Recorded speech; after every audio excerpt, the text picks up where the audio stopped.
وأصحابك يا حبيب الله. السلام عليكم ورحمة الله وبركاته.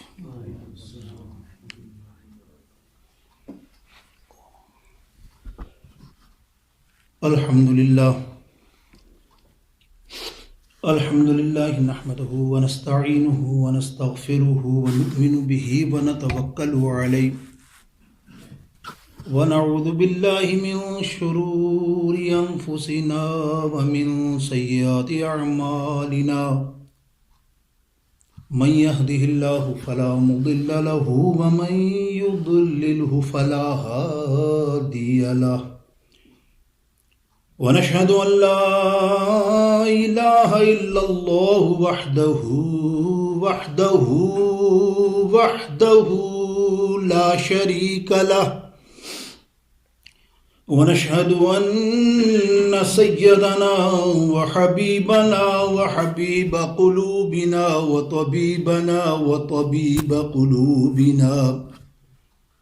وطبيب قلوبنا ونورنا ونور غائبنا ونور ظاهرنا وغاثنا وغياثنا ومغيثنا ومأوانا وملجأنا محمد صلى الله تعالى عليك وسلم تسليما كثيرا أما بعد فأعوذ بالله من الشيطان الرجيم بسم الله الرحمن الرحيم إذا وقعت الواقعة ليس لوقعتها كاذبة خافضة رافعة صدق الله مولانا العظيم وصدق رسوله النبي الكريم ونحن على ذلك من الشاهدين والشاكرين والحمد لله رب العالمين نستعين وبك أجمعين رب اشرح لي صدري ويسر لي أمري واحلل عقدة من لساني يفقه قولي وسع ذنب من بسر ساما مدد قبلہ دی مدد کعبہ مدد ان اللہ وملائکتہ یصلون علی النبی یا ایہا الذین آمنوا صلوا علیہ وسلموا تسلیما اللہم صلی علی سیدنا وحبیبنا وشفیعنا ومولانا محمد صلی اللہ تعالی علیہ وسلم. اللہ تعالی عز و جل جلالہ و منوالہ کی بارگاہ اقدس میں حمد و ثنا، اس کے پیارے حبیب علیہ الصلاۃ والسلام کی بارگاہ اقدس میں کروڑا بے شمار درود و سلام کا نذرانہ پیش کرنے کے بعد نہایت واجب الاحترام میرے سامعین محترم، حاضرین محترم، ناظرین محترم، الحمدللہ قرآن پاک کی ایک سورہ مبارک کی چند آیتیں تلاوت کی سورہ واقعہ سے. انشاءاللہ ہمارا آج کا موقع تفسیر بیان کرنے کا، تو آج ہم اس سورہ کی تفسیر، افادیت، فضیلت بیان کریں گے. توجہ سے سنیے. انشاءاللہ عز و جل میرے آقا علیہ السلام کے فرمان کے مطابق بڑی ہی فضیلت والی اور بڑی افادیت اور بڑے اصلاح کے پہلو اس سورہ پاک میں موجود ہیں جو اللہ تعالیٰ نے ہمیں قرآن مجید فرقان حمید میں عطا فرمائے. میرے دوست و بزرگوں، سورہ واقعہ جو آج ہم جن مفسروں سے اخذ کریں گے ان میں تفسیر ابن کثیر، تفسیر کبیر، تفسیر سمرقندی، تفسیر جلالین، تفسیر جلالین اور دیگر محدث و مفسروں میں امام قرطبی، جامع القرآن تفسیر ان کی ماشاءاللہ، ان سے اقتباس کر کے اور بھی بہت ساری تفسیریں ہم آج کا یہ جو بیان کر رہے ہیں انشاءاللہ اس سے ماخوذ ہے اور اس سے اخذ ہے. میرے دوستو بزرگوں، مفسرین فرماتے ہیں یہ سورہ واقعہ مکی سورہ ہے، ماں سوائے 2-3 آیتوں کے.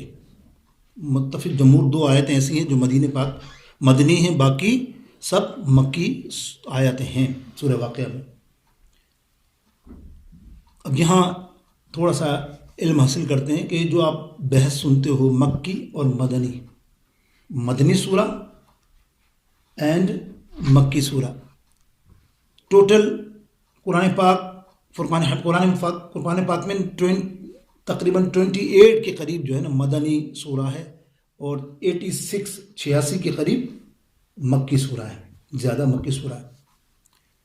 لیکن یہاں آپ کو ایک تھوڑی سی بات، ہم سب علم حاصل کریں، ماشاءاللہ آپ تو سب علم والے ہو، لیکن وہ کچھ بچے جو سن رہے ہیں لائیو یا سنیں گے ان کے لیے کہ وہ ماشاءاللہ جب قرآن پڑھتے ہیں اور یہ جب دیکھتے ہیں کہ مکی اور مدنی، اور جب تفسیر پڑھنے شروع کرتے ہیں بچے، تو وہ ایک نئی بحث لاتے ہیں کہ حضرت یہ مکی صورت فلاں آیات فلاں صورت تو مکہ میں نازل ہوئی، تو پھر مدنی کیوں؟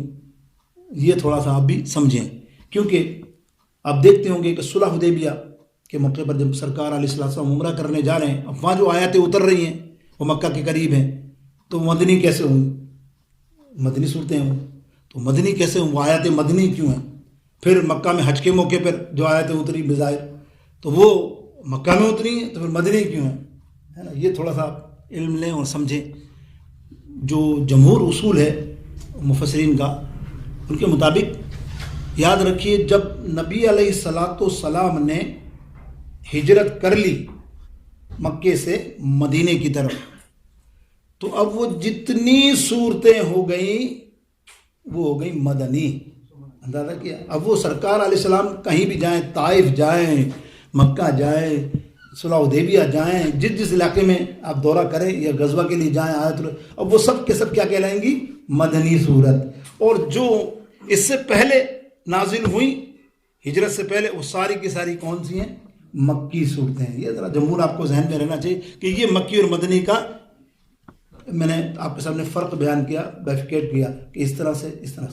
اب دیکھیے مدنی سورہ واقعہ کے بارے میں میرے آقا علیہ السلام فرماتے ہیں، سورہ واقعہ اللہ تعالیٰ ارشاد فرماتا ہے کہ اذا وقعت الواقعہ، جانتا ہے وہ واقعہ ظہور پذور ہوگا، وہ ضرور بضرور دن آئے گا۔ تو یہ واقعہ جو ہے دراصل قیامت کا نام ہے، قیامت کا ایک نام واقعہ بھی ہے، قیامت کے بے شمار نام قرآن پاک میں ہے۔ القاریہ، یہ بھی قرآن پاک میں قیامت کا نام ہے، مختلف نام ہیں، بہت سارے نام ہیں، صورتیں بھی ہیں، سورہ قیامہ ہی صورت ایک موجود ہے، لیکن یہاں یہ بتایا جا رہا ہے کہ وہ واقعہ اذا وقعت الواقعہ، وہ واقعہ ہونے والا ہے۔ آپ یہ فرمائیں لیسا لوقعتها کاذبہ، گنجائش نہیں ہے تمہیں اس بارے میں کہ تم اس کا انکار کرو، جھٹلاؤ اس کو، وہ تو ہو کے رہے گا، کوئی بھی ہوگا وہ مانے گا کہ یہاں روز قیامت، ایک روز حشر برپا ہونا ہے، روز قیامت آنی ہے۔ ظاہر مومن کا تو ایمان ہے، اس کے بغیر تو مومن نہیں ہے، کہ قیامت پر جس کا اعتقاد نہ ہو تو پھر وہ مومن نہیں نا۔ ہم سب کا اعتقاد ہے کہ قیامت آنی ہے، الحمدللہ قیامت کے بعد اٹھنا ہے، اٹھنے کے بعد سوالات جوابات سارے معاملات، یہ ہمارے ایمان کا حصہ ہے جو ہمیں ماننا ہے۔ اب آگے فرمایا خافضۃ الرافعہ، اللہ ارشاد فرماتا پست لوگ اس دن دیکھنا بلند ہو جائیں گے۔ کمال ہے، اللہ کیا فرما رہا؟ پست لوگ، چھوٹے لوگ اس دن بلند ہو جائیں گے۔ مطلب یہ ہے کہ نیچے بلند والے، زمین کے بلند ہونے والے وہاں دیکھیں گے کہ دوسرے الفاظوں میں مفسرین نے فرمایا کہ اس دن دیکھیں گے کہ جب بادشاہ جو ناک پہ یا ہاتھ جسم پہ مکھی بیٹھنے نہیں دیتا تھا، اتنا مغرور بادشاہ جو رعایا کو نیچا سمجھتا تھا یا کوئی بڑا پیسے والا آدمی کے برابر میں بیٹھنا بے عزتی سمجھتا تھا، اس غریب کو بلانا اپنے آپ کی توہین سمجھتا تھا، اس سے ہاتھ ملانا توہین سمجھتا تھا، یہ اللہ کے نزدیک سخت سخت عذابات آئیں گے ان کے لیے جو ایسا کام کرتے ہیں، جن کو مغرور یا غرور کہتے ہیں۔ انہیں غریب کو اپنی محفل میں یا اپنے گھر میں بلانا مایوس سا لگتا تھا، بظاہر تو پست ہیں دنیا کے، لیکن وہ اللہ کے فرما بردار اور نیک بندے تھے، اور جو اللہ کا نیک اور فرما بردار ہوتا ہے اصل میں وہی بلندی پر ہوتا ہے۔ یہاں اللہ یہ فرما رہا ہے، اللہ فرما رہا ہے تم دیکھنا خافضۃ الرافعہ، پستی والے لوگ بلندی پر ہوں گے۔ یعنی یہ فرمایا مفسروں نے کہ جب دیکھے گا کہ وہ بادشاہ یا گورنر یا زمانے کا امیر خبیر اپنی مغروریت کی وجہ سے جہنم میں جا رہا ہوگا، آگ میں دبڑا ہوا، تب دیکھے گا یہ غریب کو تو میں ہاتھ بھی نہیں ملاتا تھا، یہ جنت کی طرف جا رہا ہے۔ تو بلندی ہے نا، جنتی ہونا بلندی کا کام ہے نا، وہاں تو وہی ہے جو سرخرو ہوگا، وہی اس کا، اور وہی عروج ہے، اسی دل کا عروج ہے۔ اللہ فرما رہا ہے یہ دنیا تو تھوڑی سی ہے، جو کر لیا تو نے کر لیا، عروج زوال سب دیکھا جائے گا آخرت میں کہ کون بہتر ہے۔ میرے دوستو تو یہ مفہوم میں نے تھوڑا سا تینوں آیتوں کا آپ کے سامنے رکھا۔ اب دیکھیے اس میں نکات، اس صورت پاک کے اندر بے شمار نکات ہیں، شاید ہم میرے پہ تو ڈسکس کر نہیں سکتے اتنے سے وقت میں، اور بڑے طویل گفتگو ہے، لیکن کوشش کریں گے جو جمعہ ملا آئندہ تو پھر انشاءاللہ اس کو جاری رکھیں گے۔ اب دیکھیے نکات، سب سے پہلے اللہ رب العالمین نے سورہ پاک میں اپنی توحید کو بیان کیا، اپنی ربوبیت کو بیان کیا، میں تمہارا رب ہوں۔ پھر فرمایا دوسرا نکات، پھر فرمایا کہ تمہارے دنیا میں تو بڑے گروہ تھے نا، بڑے فرقے تھے نا، کتنے فرقے ہیں؟ 10-15 تو آپ کو یاد ہوں گے کہ نہیں؟ سب آدمی کو یاد ہوتے زبانیں آج کل تو میڈیا کی وجہ سے، کہ اور بھی کتنے فرقے ہوں گے؟ اللہ فرما رہا ہے وہاں صرف 3 گروہ ہوں گے، اس کا بیان فرمایا اسی آیت، اسی سورہ پاک میں۔ پھر جنت کا ذکر ہوا، جنت کی عالیشان، جنت کے رہنے والوں کا اور جنت میں جانے والوں کا ذکر ہوا اس سورہ پاک میں۔ پھر جہنمیوں کا ذکر ہے اس سورہ پاک کے اندر، اور جہنم کے عذابات کا ذکر ہے، اور مختصر یہ آخر کے اندر قرآن کی حقانیت کا ذکر ہے۔ تو میرے دوست و بزرگوں، رب کی توحید ظاہر ابتدائی اللہ کے نام سے، وہ بڑا مہربان، بڑا شفیق، رحم والا ہے، وہ کریم ہے، وہ کریم ہے۔ اس کی توحید کیا؟ وہ ہمیشگی کے لیے ہے۔ قل هو اللہ احد، وہ احد ایک ہے، اللہ الصمد، وہ کسی کی پرواہ نہیں کرتا، کروا کر سکتا ہے؟ ارے ہمیں اللہ کی پرواہ ہو سکتی ہے، اللہ کو تمہاری نہیں کہ تم عبادت کرو، نمازیں پڑھو تو اللہ تعالیٰ کو تمہاری اس کی پرواہ ہے؟ نہیں، اللہ کو پرواہ نہیں ہے، بے نیاز ہے، اللہ رب العزت بے نیاز ہے۔ اللہ تعالیٰ اپنے ساتھ کسی کو شریک پسند نہیں کرتا، اللہ کے سوا کسی کی عبادت نہیں ہو سکتی۔ اللہ رب العالمین جل جلالہ و من والو کی کیا احسانات ہیں، مخلوق پر کیا احسانات ہیں، گنتے جاؤ گنتی میں نہیں آئیں گے۔ لیکن صرف میں انسان کے جسم کی آج تھوڑی سی بات کر لوں، ورنہ کائنات پر تو گفتگو اتنی ہوگی آپ اندازہ نہیں کرتے کیا کیا، پانی، کھانا پینا، کیا کیا، سورج، چاند، سب کے مقاصد ہیں۔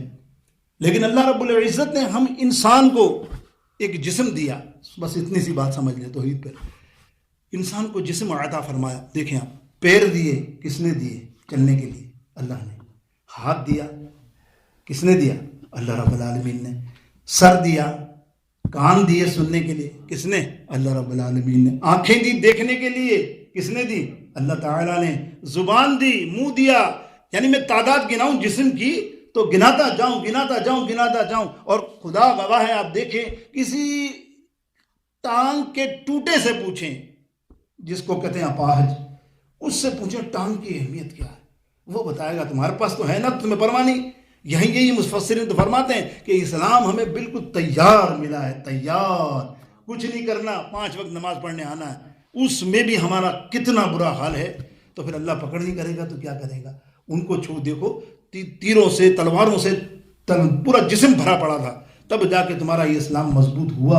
آج اسلام مضبوط ہوا تو تم مسجدوں سے دور ہو، نمازوں سے دور ہو، نیکیوں سے دور ہو۔ اس کی وجہ یہی ہے کہ کیا نبی علیہ السلام فرما رہے ہیں کہ جسم دیکھو کتنا، میں نے کیا کہا کہ آنکھ جس کی نہ ہو، نابینا سے پوچھو کہ آنکھ کتنی بڑی نعمت ہے۔ کسی کی آنکھ نہ ہو تو وہ کیا گلا کرتا ہے؟ اللہ سب کو آنکھ ہے، میری آنکھ نہیں، وہ کہتا ہی ہوگا نا، ایسا تو نہیں ہے نا۔ ایک نعمت چلی جائے اور ایک کسی کی تو وہ کچھ نہ کچھ تو کہتا ہوگا نا، یا اللہ۔ میرے دوستوں بزرگوں، مفسرین فرماتے ہیں تو نے ان کو نعمت سمجھ لیا ہے بظاہر، کس کو؟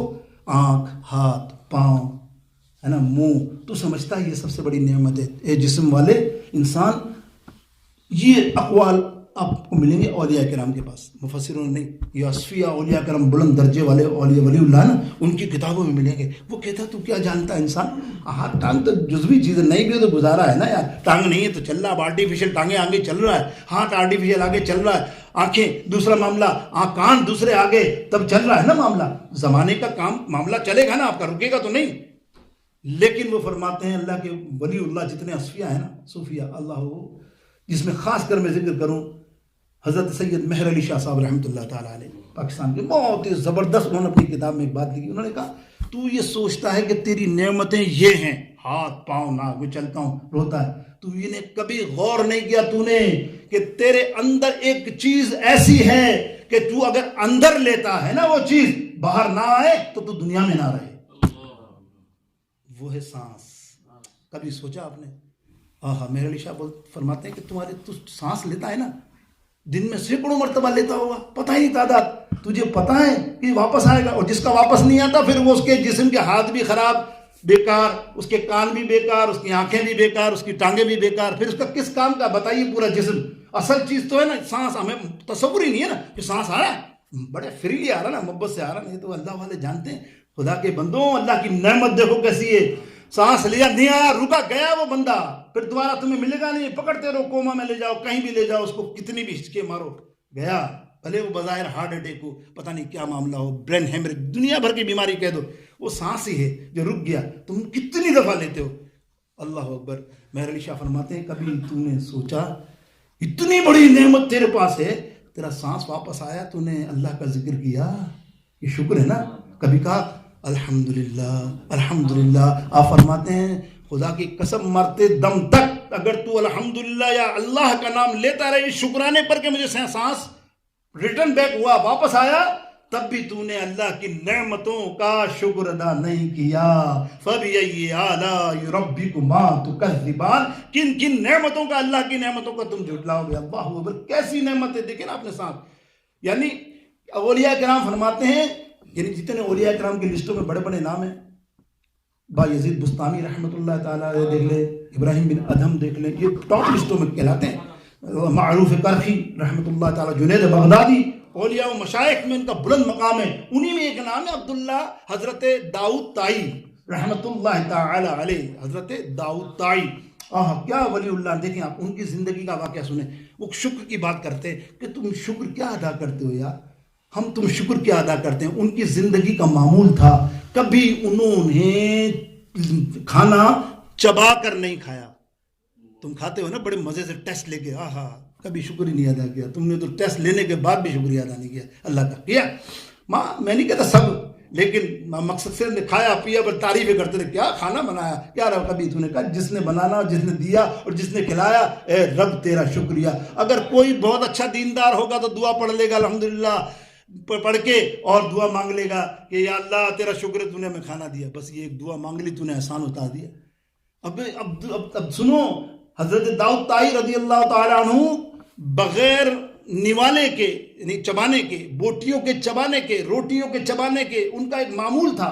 وہ کیا کرتے تھے، کبھی بھی کھانا نہیں کھاتے تھے ایز اٹ از ہم کھاتے ہیں، وہ بھگو کر پانی میں ڈال کر پی جاتے تھے۔ سننا آپ اس کی حکمت، ایسے نہیں کوئی بیماری یا کوئی علاج نہیں حکیم کا کہ حکیم نے کہا کہ ہر پی کے کھاؤ تو بڑی طاقت آئے گی۔ اللہ آسان نہیں ہے، مار کے دیکھو نفس کو نا تم، پتہ چلے تمہیں کیسے ہو سکتا، پانی میں ڈال کے یار سالن کھا لے، اتنا مزہ ہی خراب ہو جائے گا۔ اوہ ہوئے آج تو یہ بریانی بنی، آج تو یہ پلاؤ بنا، آج تو ہماری کڑھائی گوشت بنا، اور اس میں پانی میں ڈال دے، تصور کر سکتے ہو؟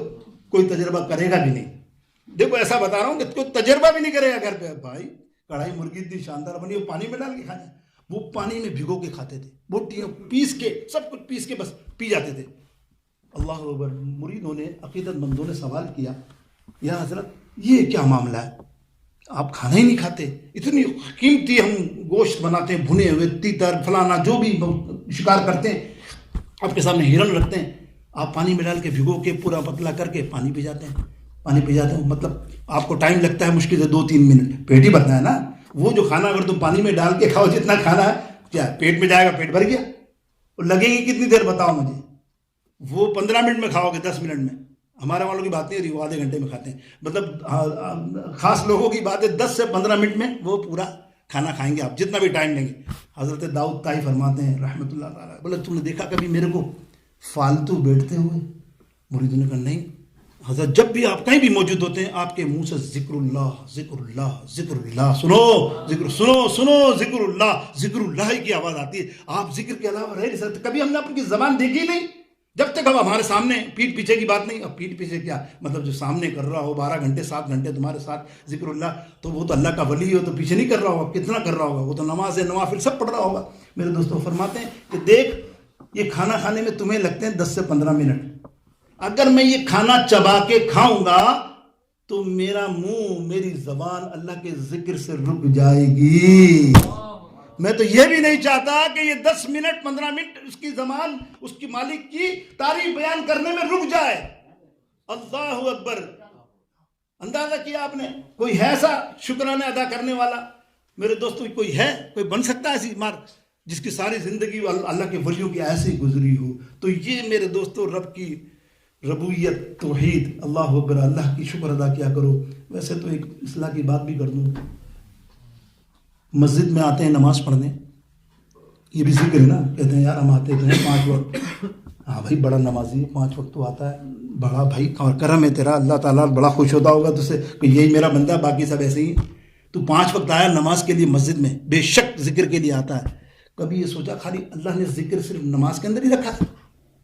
کیوں باقی تیرے جتنے آورز ہیں دیر از میں کہ 16 گھنٹے تیرے لگا لے، 16 گھنٹے تیرے کہاں گئے؟ 16 گھنٹے میں تم نے 1.5 گھنٹہ 1 گھنٹہ نماز پڑھی 5 ٹائم، باقی گھنٹے کہاں ہیں تیرے؟ کیا اللہ کا ذکر اس میں نہیں ہوگا؟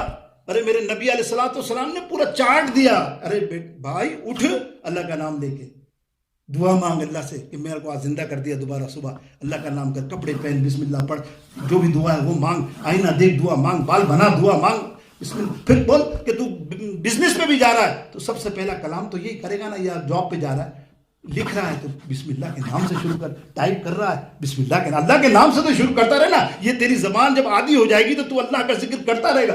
گو کہ تو جتنی تیری حیثیت ہے اتنا ہی کرے گا، لیکن تیری نیت تو ہے کہ میں تیرا ہی ذکر کروں گا. اب تو جو جاب میں جا رہا ہے، جاب میں کیا تیرے ساتھ یہ نہیں ہو سکتا تو جس سے تو لے اس سے کہ جزاک اللہ، اللہ کا نام، جس کو دے وہ کہے جزاک اللہ اور تو کہے بارک اللہ، اللہ کا نام آتا گیا نا. کاروبار میں بھی آ رہا ہے، کرنا چاہے تو سب کچھ اللہ کا ذکر. یہ مسلسل تربیت ہے میرے نبی علیہ السلام کی. باتھ روم تک جانے کی دعائیں ہیں، اللہ اکبر، ہر چیز آنے جانا اٹھنا بیٹھنا اگر ہم اپلائی کریں انشاءاللہ تعالی اللہ ہم کو شکران ادا کرنے والا تو مطلب ہوں گے تو نہیں، لیکن ضرور و ضرور لکھ دے گا کہ یہ بندہ واقعی مومن، اللہ کا پیارا اور اللہ کا شکر ادا کرنے والا ہے.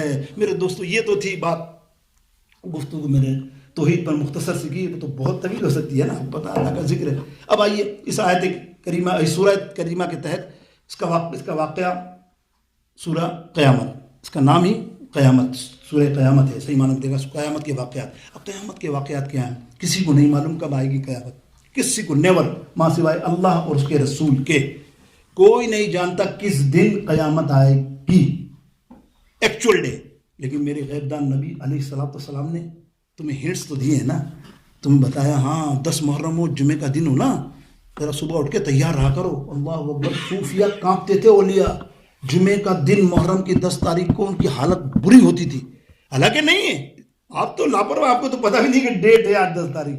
وہ قیامت کہ آج نہ آ جائے، آج نہ آ جائے. میرے نبی نے فرمایا 10 محرم جمعے کا دن بتا دیے اس تاریخ کو. اب ہر 10 محرم جمعے کے دن میں تڑپتے تھے ہر سال کہ آج آ گئی، اس دفعہ آ گئی. لیکن میرے نبی علیہ السلام نے اس کے علاوہ بھی نشانیاں بیان کی ہیں. اللہ تعالیٰ اتنی نشانیاں بیان کرو، اتنی حقانیت ہے آج کے دور میں ہم نے دیکھی. میں آپ کو بس وہی بات بتا رہا ہوں، قیامت کے پھر لمبی طویل گفتگو نہیں، ہم آپ کو پتہ بیان ہو چکا میرا پچھلے سال تقریباً 5-6 جمعے ہم نے اسی پہ کیا قیامت پہ. لیکن وہ قیامت کی بیان کرنے کا مقصد یہ ہے کہ آقا علیہ السلام نے نشانیاں تو بتا دی کہ دیکھ جب یہ چیزیں ہوں گی نا تو قریب آ گئی قیامت. اب سمجھ لے کوئی جمعہ آ سکتا ہے. اب دیکھیے جمعہ کیا، اب قیامت کیا. میرے نبی علیہ السلام نے 3 بڑی نشانیوں کو لیتے ہیں. پہلی نشانی دجال کا آنا، ٹھیک ہے نا، جس کے اندر میں آپ کو وہ بشارت بتاؤں گا، اس وجہ سے میں یہ لایا ہوں تینوں. دوسری یاجوج ماجوج، ٹھیک ہے نا، وہ ہر چیز کھا جائیں گے، ہر چیز تباہ کر دیں گے. تیسرا دابۃ الارض، یہ ایک جانور ہے. یہ 3 نشانی آپ سماعت فرمائیں قیامت کی انشاءاللہ تعالیٰ اس سورہ کے تحت. اب دیکھیں نبی علیہ السلام نے فرمایا دجال جب نمودار ہوگا تو وہ کانا ہوگا، اس کی ایک آنکھ ہوگی اور اس کی پیشانی پر لکھا ہوگا کافر، اور وہ ہر کوئی نہیں پڑھ سکتا، ہر کوئی نہیں پڑھے گا. اس کی نشانی پہ جو کافر لکھا ہوگا وہی پڑھے گا جو ایمان والا ہوگا. جو مسلمان ہوگا دیکھو کیسی پہچان ہے، وہی جان لے گا کہ کافر ہے، وہ اس سے بچے گا. کیوں؟ کہ آج کل کے دور کے حساب سے جیسے ہم دیکھتے ہیں نا کرشمہ کوئی دکھاتا ہے تو ہم اس کی طرف مائل ہو جاتے ہیں، چاہے وہ کیسا بھی ہو، اندر خانہ کچھ بھی کر رہا ہو، نہیں یار بابا شاہ صاحب کیا زبردست کرامت ہے ان کی، تم نہیں جانتے، ہم کرامت کے دل دادا ہے، حالانکہ کرامت کوئی چیز نہیں ہے ولایت کے اندر، لیکن ہم تو دل دادا ہیں نا.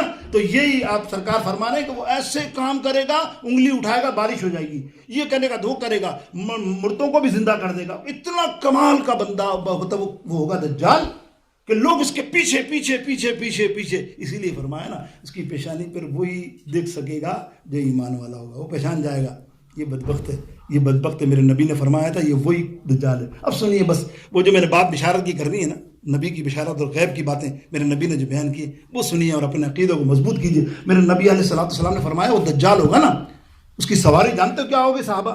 سننا غور سے. بولے یا رسول اللہ واللہ اعلم ورسول. اس کے پاس ایک گدھا ہوگا، اب غور کرنا، اس کے پاس ایک گدھا ہوگا جس کے کان 10 سے 8 کہیں آیا 15 گز لمبے ہوں گے. سارے صحابہ کی آنکھیں کھل گئی، یا رسول اللہ، ایک دوسرے کو دیکھ رہے ہیں. اب تک تو بنی اسرائیل سے لے کر آج تک ہم نے کوئی ایسا گدھا نہیں دیکھا جس کے اتنے لمبے کان. اب کان سمجھے کتنے لمبے؟ لمبے سے مراد اپنے ہاتھ ناپو تو 7 گز ادھر، 7 گز 10 کو 14 کر لو، سمجھ لو اتنے 7 یا 6 گز بھی کر لو. ایسے کان والا کہاں؟ تابعی آئے صحابہ کے بعد، یہ حدیث پڑھی، تحقیق کی، بہت تحقیقات تو کرتے ہیں نا محدث، نہیں کیا سرکار نے فرما دیا یار. دیکھو یا رسول، سرکار کی بشارت سنو یار، میرے نبی کی غیب کی خبر سنو، خدا کی قسم سمجھو جھوم جاؤ گے. اب دیکھو اس کے بعد آئے دوسرے تابعی کے بعد دوسرے مفسرین، محدثین، علماء، یعنی آج سے 100 سال پہلے یا 150 سال پہلے یا 70 سال پہلے، چلو سمجھ لو 80 سال پہلے، تمام کا یہی نظریہ تھا کہ یہ حدیث کیا بیان کی ہے، کون سا گدھا ہے؟ اب تک تو آیا ہی نہیں نا، ہم نے دیکھا ہی نہیں، یہ کون سا گدھا ہوگا کہ جس پہ سواری کرے گا. اب تم اپنے دل کی آنکھوں سے میرے نبی کی بشارت سنو. آج کا دور ہے کہ آج کے دور میں سواری کے لیے گدھا ہو سکتا ہے یار. سوچو نا، آج ریسرچ کرتے ہیں نا، ہم بھی ریسرچ کرتے ہیں، نہیں محدث نہیں ہے تو کیا ہوا ریسرچ. آج کے زمانے میں کوئی گدھے پہ سواری ہو سکتا ہے؟ آج سائنس کا دور ہے. تمہارے پاس BMW سے GMW ہو گئی ہے. BMW کو بھی ہم تم چھوٹی سمجھتے ہو، مثال اس زمانے میں ہوتا تھا وہ مرسیڈیز، آدمی بولتا تھا گاڑی، بولتا کسی رئیس کے پاس ہو گئی، وہ بھی ختم ہو گئی تو BMW آئی تو وہ بھی نیچے ہو گئی، اس سے بڑی کوئی آئی، پھر اس کا بڑی آئی تو پتہ نہیں کیا فراری اور ٹراری اور مراری، کیسی گاڑی آ گئی. اب یہ تو تم دیکھ رہے ہو نا، 15-20 سال کے بعد تو پھر اس گاڑی کی بھی اوقات نہیں رہے گی، پتہ نہیں کیا ہوگا جو ہوا میں اڑے گی، ہوگا نا. اب سائنس کیسی ترقی ہے، میرے نبی کا فرمان دیکھو کان کتنے لمبے ہوں گے. اب آج کے جو محدثین مفسرین انہوں نے تحقیق کر کے بتایا میرے نبی کا فرمان حق تھا. میرے نبی نے فرمایا وہ جہاز میں آئے گا تو اس کے پر کتنے بڑے ہوتے ہیں، یہ ہے گدھا. اس کو مثال گدھے کی دی، اصل میں بیٹھتا جس سواری پہ ہے اس کو گدھا ہی کہیں گے نا، بھلے نا جہاز ہو تو گدھا گدھے پہ بیٹھے گا تو گدھا ہی کہلائے گا. جداد کوئی اچھا تو بندہ نہیں تھا کہ جس کی تعریف کی جائے، بدبخت بری تباہی پھیلائے گا. ماں سوائے مدینے پاک کے دنیا کی ہر چیز پہ برباد کر دے گا. بلڈنگوں کو ایسے اٹھا کے مدینے تک نہیں پہنچ سکے گا. اللہ کے حبیب علیہ السلام فرماتے ہیں جو میرے وطن آ گیا نا مدینے، اللہ اکبر، وہ ایمان بھی بچا لے گا اور یہاں سیف بھی ہو جائے گا. کیوں کہ چاروں طرف اللہ فرشتوں کو نازل فرما دے گا، خبردار وہ یہاں آنے ہی نہیں پائے گا، وہ تو آ ہی نہیں سکتا تھا. اللہ اکبر، حدیثوں میں آتا ہے مدینہ پاک ایسی بستی ہے میرے دوست. تو یہ ایک دجال تھا. اس کے بعد یاجوج ماجوج کے بارے میں ہے کہ وہ خطرناک قسم کی مخلوق، تباہیاں ان کے بارے میں نبی علیہ السلام نے ایک ارشاد فرمایا. سنو، نبی علیہ السلام فرمایا وہ تیر پھینکے گا آسمان پر، جب وہ تیر واپس آئے گا تو خون میں لپٹا ہوا ہوگا. اب دیکھو اس حدیث پر بھی محققوں نے بڑی تحقیق کی، یار یہ کیا بات ہے کہ تیر آسمان پہ پھینکے، آسمان پہ تو پھر مخلوق آپ کو پتا ہے کیسے ہو سکتا ہے کہ اوپر پھینکے اور وہ خون میں آگے لپیٹ میں آ جائے، نیچے آ کے گرے لپیٹ. نہیں پتا چلا نا، کسی کو نہیں پتا چلا. آج جب دیکھا نا راکٹ آ گیا، سمجھ رہے نا، اس زمانے میں جب یاجوج ماجوج آئے گا تو راکٹ ہی ہوں گے نا یار، مارنے کے لیے تیر تو نہیں مارے گا اس زمانے میں، اور تیر آسمان تک کتنا دور جائے گا. یہ راکٹ آ گئے. اب آپ دیکھو میزائل راکٹ کیا ہوتا ہے، جب لگتے ہیں کسی چیز پر تو اس کو تباہ کر دیتے ہیں. تو خون ہی ہوا نا، وہ خون کو زمین پر لے کر آتے ہیں، گرتے ہیں، بندہ ہی مر جاتا ہے. ظاہر ہے آج کل اب تو ڈرون بھی آ گیا اسی ٹائپ کا، ڈرون سے میزائل مارتے ہیں. تو یہ نبی کی حقانیت میرے دوستوں بزرگوں، اللہ اکبر، ذرا محبت سے کہہ دو نا کہ اول و آخر سب کچھ جانے، اول و آخر سب کچھ جانے، جانے دور و بعید، غیب کی خبریں دینے والا اللہ کا وہ حبیب مدنی اللہ اللہ اللہ بابا زبلند لا الہ الا ہو اللہ اللہ اللہ۔ اور ایک اور بتایا دابۃ الارض، یہ جانور ہے زمین سے نکلے گا، دیکھو اس کی شان میرے نبی فرما رہے ہیں، یہ غیب دان نبی ہے، غیب کی باتیں نہیں تو اور کیا یار، کس نے بتایا؟ یہ سب باتیں میرے نبی بتا رہے ہیں، اور بتائی بھی دیکھو کیسی، ایسی خفیہ رکھی کہ اس زمانے میں صحابہ بھی حیران ہے وہ تیر کیسا ہوگا، وہ گدھا کیسا ہوگا، نہیں، لیکن آج جب زمانہ قریب آتا جا رہا ہے نا، ہمیں سب چیز علم ہوتا جا رہا ہے۔ اب دیکھیے ایک اور چیز بتائی، واہ واہ، نبی علیہ السلام فرمایا کہ ایسا جانور نکلے گا دابۃ الارض، زمین کا جانور، اس کا معاملہ کیا ہوگا؟ اس کی شان سنو، شان ہے اس کی شان کیا ہوگی؟ اس کے ہاتھ میں ایک موسیٰ علیہ السلام کا عصا ہوگا، عصا ہے موسیٰ، جانتے ہیں نا، تفصیل نہیں بیان کرتا کہ زمین میں مارے چشمے نکل گئے، دیکھا سانپ بن گیا، فرعون کے سانپ کھا گئے، اور دیگر معاملات، جتنے سمندر نیل پہ مارا تو ساکت ہو گیا، وہ پانی تھا جام ہو گیا، یہ عصا کی جو ہے معجزات، یہ اس کے ہاتھ میں، سیدھے ہاتھ میں ہوگا، اور لیفٹ ہینڈ پہ اس کی گھڑی ہے، انگوٹھی ہوگی حضرت سلیمان علیہ السلام کی۔ وہ کیا کرے گا؟ سنو، وہ کیا کرے گا؟ اس روز قیامت آنے سے پہلے کی نشانی ہے، وہ آئے گا اور ہر بندے کے اوپر، کسی بندے کے اوپر سیدھا عصا مارے گا ہاتھ کا، تو وہ بندہ چمک کر روشن ہو جائے گا، اور اس کے اوپر لکھا ہوگا یہ ایمان والا ہے۔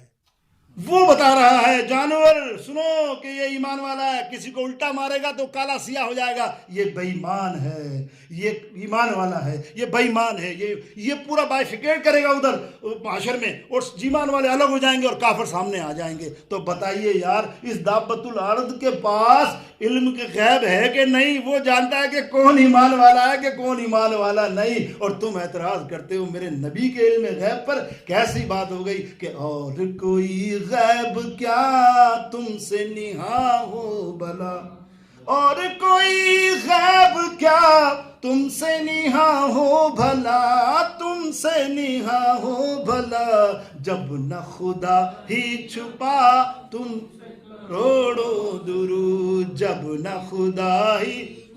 اللہ اکبر، وقت کم ہے، میں نے کہا اس کی تفصیل بہت اچھی اور بہت پیاری اور بہت لمبی ہے، ابھی تو قیامت تک بھی اگر ہم پہنچ جائیں صحیح معنی میں وہ بھی ٹھیک ہے، لیکن آئیے اب اگلی آیتوں میں بھی تھوڑا سا اس کو بھی مفہومی ترجمہ پیش کرتے ہیں۔ اللہ تعالیٰ ارشاد فرماتا ہے اگلی آیتوں میں، وَكُنْتُمْ أَزْوَاجًا ثَلَاثًا، واہ واہ، یہ بھی سن لو، وَكُنْتُمْ أَزْوَاجًا ثَلَاثًا، سورہ واقعہ۔ اللہ ارشاد فرماتا ہے تم سمجھتے ہو کہ قیامت کے دن جتنے تم گروہ زمین پہ لے کے بیٹھے ہو، فلانا فلانا فلانا فلانا فلانا، 12-15 تم کو یاد ہوں گے، 50-60 دنیا میں ہوں گے، زیادہ ہی ہو گئے ہوں گے، کم سے کم 40 تو ہے ہی نا گروہ، 40 فرقے جس کو کہ ہیں ہوں گے نا، الگ الگ الگ الگ الگ الگ الگ کون کون کون کون کون الگ الگ ہے نا، الگ الگ ہوں گے، 40 سے زیادہ، یا چلو آج 10 بھی لگا لو، 10 فرقے جو تمہیں یاد ہیں وہ بھی فرقے 10 ہیں۔ اللہ فرمائے گا وَكُنْتُمْ أَزْوَاجًا ثَلَاثًا، یہ تمہارے دنیا کا معاملہ ہے۔ اللہ فرماتا ہے جب آخرت میں آؤ گے نا، جب یوم حشر ہوگا، 3 فرقے ہوں گے۔ اللہ سنو، 3 فرقے کون سے ہوں گے؟ 3 گروہ۔ اللہ فرما رہا 3 گروہ ہوں گے صرف حشر کے دن۔ کون سے؟ اللہ تعالیٰ ارشاد فرماتا ہے وَكُنْتُمْ أَزْوَاجًا ثَلَاثًا، 3 گروہ ہوں گے۔ پہلا کون سا؟ فَأَصْحَابُ الْمَيْمَنَةِ، ما اصحاب المیمنہ، ایک سیدھی طرف والا گروہ۔ پھر فرمایا واصحاب المشأمہ، ایک الٹی طرف والا گروہ، ما اصحاب المشأمہ، کون سا گروہ؟ اودھی طرف والا، سیدھی طرف والا۔ مفسرین فرماتے ہیں اس حدیث کے اوپر اپنا قلم استعمال کرتے ہوئے جتنے میں نے نام لیے، امام قرطبی جامع القرآن میں فرماتے ہیں، آپ فرماتے ہیں یہاں مراد جن کے ہاتھ سیدھے ہاتھ پر اعمال نامہ ہوگا، وہ اعمال نامہ نیک اعمال نامہ ہوگا، جنتی اعمال نامہ ہوگا۔ وہ کون سے لوگ ہوں گے؟ ما اصحاب المیمنہ، یہ رائٹ سائڈ والے کون لوگ کہلائیں گے؟ جنتی لوگ۔ گروہ دیکھو کون سے ہیں؟ اور جب لیفٹ سائڈ والے مشامہ والے ہیں ان کے ہاتھ کے اندر گناہوں کا پلندہ ہوگا، یہ جہنمی لوگ ہوں گے، الٹے ہاتھ پر جن کے اعمال نامہ ہوگا۔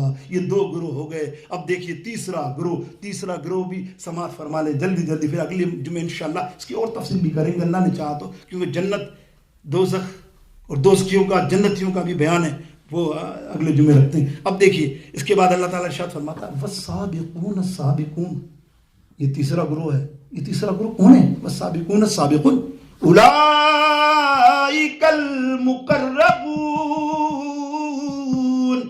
فی جنات النعیم، یہ وہ مقرب لوگ ہیں، بہت بڑے اللہ والے مقرب لوگ جو سیدھے جنت کے اعلیٰ درجے پر ہوں گے۔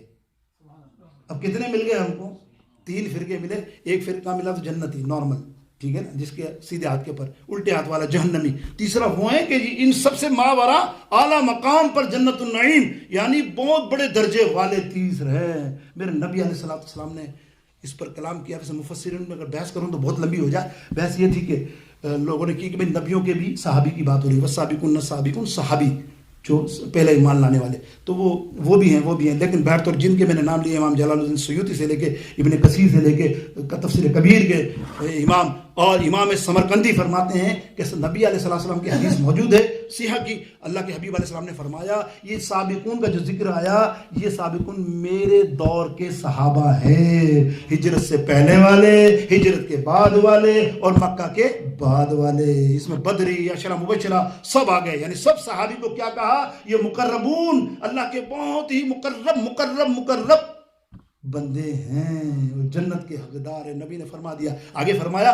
سلۃ من الاولین وقلیل من الاخرین۔ اللہ تعالیٰ فرماتا ہے یہ اس میں اکثر کثرت والے ہیں اور اکثر قلیل کم والے ہیں۔ اب نبی علیہ السلام نے اس روایت کو تفسیر میں بیان کیا، تفصیل سے بیان کیا۔ آقا علیہ السلام نے فرمایا جو سلۃ الاولین ہے نا، یہ میرے صحابہ ہیں۔ اے مان دیکھو صحابہ صحابیوں کا، اب تم کیا جانو صحابیوں کی شان۔ یہ بدبخت آج کے لوگ کس قدر بد زبانی کر سکتے ہیں، ان کی زبان کالی ہو، سمجھے صحابی ہے، جب اللہ اور رسول کہتے ہیں صحابی ہے تو تم اللہ اور رسول سے لڑائی لڑتے ہو، تم اپنی منطق کرتے ہو، نہیں یار یہ صحابی غلط نے یہ کرا تھا، اس نے وہ کرا تھا، اس نے وہ کرا تھا، اس نے، ارے بھائی تیرے ان سے کیا ہوتا ہے؟ جب اللہ فرما دے تو آپس کا معاملہ ہو، وہ آپس میں جانیں گے، کل روز قیامت دیکھنا سب معاملہ ہوگا تو تو دیکھ لینا۔ آج تو اپنا ایمان کیوں خراب کر رہا ہے؟ مقصد کیا ہے کہ اس سابقون اولون یہ ہو گئے، اور نبی علیہ السلام نے ان کا مرتبہ بہت بلند ہوگا۔ یہ بھی انشاءاللہ اگلے جمعے۔ بس آخری بات میں افادیت کی بات کر کے بات ختم کروں ورنہ وقت لمبا ہوگا۔ افادیت اس صورت کی کیا ہے؟ دیکھو یار، اس کی بڑی تفصیل گفتگو ہے، لیکن بڑی محبت سے کہتا ہوں آپ کو کہ ہم رزق کے مارے، تنگیوں کے مارے، ہمارے یہاں روزی کی تنگی ہو تو ہم باباؤں چاہوں پر، عملیات اور عمل کے اوپر اتنے زور دیتے ہیں، ہم دیکھتے نہیں میرے نبی کا اور اللہ کا فرمان کیا ہے۔ یار میرے نبی نے تم کو کیا تعلیم دی؟ تم نبی سے بڑھ کر کسی کو بابا مانتے ہو کیا؟ پھر تم پر تھو ہے کہ تم اپنے نبی کا فرمان چھوڑ کر دوسری چیزوں میں لگ جاتے ہو۔ یہ نا کوئی کہتا ہے یوٹیوب کے اوپر روزی نکلوانی ہے، میں تجھے نمک دیتا ہوں، یہ نمک رکھ لے اور یہ نمک کو اس طرح کر دے تو تیرا روزی اتنی بڑھ جائے گی، ہے نا بابا لوگ۔ کوئی چینی دے رہا ہے، کوئی لیمو دے رہا ہے، کوئی پتہ آٹا دے رہا ہے، کوئی کیا دے رہا ہے۔ ارے کیسے لوگوں ذہن رکھو یار، قرآن مجید تمہارے سامنے ہے، سورہ واقعہ تمہارے سامنے، میرے نبی علیہ السلام نے فرمایا، خدا کی قسم پڑھو، صحیح حدیث بخاری میں ہے، ابو ہریرہ بھی راوی ہیں، دیگر سیدنا عثمان غنی بھی، آپ فرماتے ہیں کہ جس نے سورہ واقعہ روزانہ معمول بنا لیا، جس گھر میں پڑھی جاتی ہے رات کو یا مغرب کے بعد، خدا کی قسم وہ گھر کبھی بھی فاقے میں نہیں مبتلا ہوگا، برکت ہی برکت ہوگی۔ یہ میرا نبی کا فرمان ہے۔ سنو بس ایک حدیث، ابھی تو آپ سمجھ گئے میری بات کہ یہ سب ان چکروں سے بچو، یوٹیوب کے باباؤں سے بچو یار۔ اور یہ چلے جاتے ہو تم اور مان بھی لیتے ہو اور کہتے ہو، ہم سے پوچھتے ہو بابا اس نمک میں کتنا رکھوں؟ میں نے کہا میں نے تو لوگ کب بولا تو نمک رکھ، اور تو بولا کتنا نمک رکھوں؟ 2 بوری کا 3 بوری؟ میں نے کہا ایسا کر 50-60 بوری لے، اور شکاگو میں آٹے کی بھی کمی ہے اور یہاں بانٹ دے سب کو، بہت ثواب ملے گا، تیری روزی میں بھی برکت ہوگی کہ نہیں ہوگی یار بتاؤ نا، ہے نا؟ تو آپ سنیے، اب وہ نبی علیہ السلام، حضرت عثمان غنی رضی اللہ تعالیٰ کا دور ہے، اور حضرت عبداللہ بن مسعود رضی اللہ تعالیٰ بہت سخت بیمار، آخری سٹیج ان کا تھا، بہت جلیل القدر صحابی، اس کا بھی وقت نہیں جو مجھے بیان کرنا تھا ان کا، بہت سخت بیمار، آخری وقت جا رہے، آپ عیادت کرنے پہنچے، حضرت عثمان غنی اشرفیوں کی 2 تھیلیاں لے کر، بڑی بڑی، سننا، لے کے گئے, پوچھا ما حالو کا یا شیخ, فرمایا حال وال تو کچھ برا نہیں ہے, بس گناہوں کا جو ہے نا تکلیف بہت ہے, عذاب بہت ہے مجھ پر ہے. دیکھو بڑے لوگوں کی بڑی بات ہے, بیماری نہیں بتا رہے کہ میرے کو کینسر ہے یا مجھے شوگر ہے. ابھی آپ تو پوچھو تو 10 باتیں بتا دیں گے, میں کینسر, شوگر, میرے ڈائبٹیز, 50 بیماری بتائے ہے, وہ بتا رہے ہیں میرے کو گناہوں کا عذاب اتنا ہے, اتنی تکلیف ہے گناہوں کی, یہ گناہوں کی تکلیف ہے. دعا کیجیے اللہ رحمت کر دے, وہ رحمت کر دے گا اللہ, مجھے امید ہے نبی علیہ السلام کے وسیلے سے مجھے رحمت ہو جائے گی. تو حضرت عثمان غنی رضی اللہ تعالیٰ نے ان کو تھیلی دی, بولے مجھے معلوم ہے آپ کی بیٹیاں ہیں, 3-4 بیٹیاں ان کی تھی, اور ظاہر اب آپ دنیا بظاہر انہوں نے سوچا کہ اب دنیا سے آپ چلے جائیں گے تو بیٹیوں کی کفالت کون کرے گا, بیٹا تو نہیں, یہ رکھ لیجیے. حضرت عبداللہ بن مسعود رضی اللہ تعالیٰ فرماتے ہیں اے عثمان خدا کی قسم یہ میں تو نہیں رکھوں گا. بولے کیوں؟ بولے میں آپ کے لیے نہیں, پیچھے بچے ہیں نہیں بچوں کی پرواہ نہیں کر, بچوں کی پرواہ نہیں کرا, فرمانے کیا دیکھو. بولے میرے نبی علیہ السلام نے ہم سب صحابہ کو ایک وظیفہ بتایا ہے. میرے نبی علیہ السلام نے فرمایا جو رات کو یا مغرب کی نماز کے بعد سورہ واقعہ جس گھر میں پڑھی جائے گی اس گھر میں کبھی بھی فاقہ نہیں آئے گا. تو میری بچیوں کی بات کرتا ہے, ارے میں تو عامل ہوں اس سورہ کا, لیکن میری بچیاں بھی اس کو پڑھے بغیر سوتی نہیں ہیں. ہمارے گھر میں اللہ کا شکر ہے. سنو یار یہ صحابیوں کا عمل ہے, ایسے نہیں کئی روایتیں ہیں بیان کرنے کے لیے. اللہ رب العالمین ہمیں صحیح معنوں میں دیندار بنائے, نیک بنائے, اللہ سچا بنائے, اور حضور علیہ السلام کی سنت پر عمل والا بنائے. وآخر دعوانا الحمدللہ رب العالمین.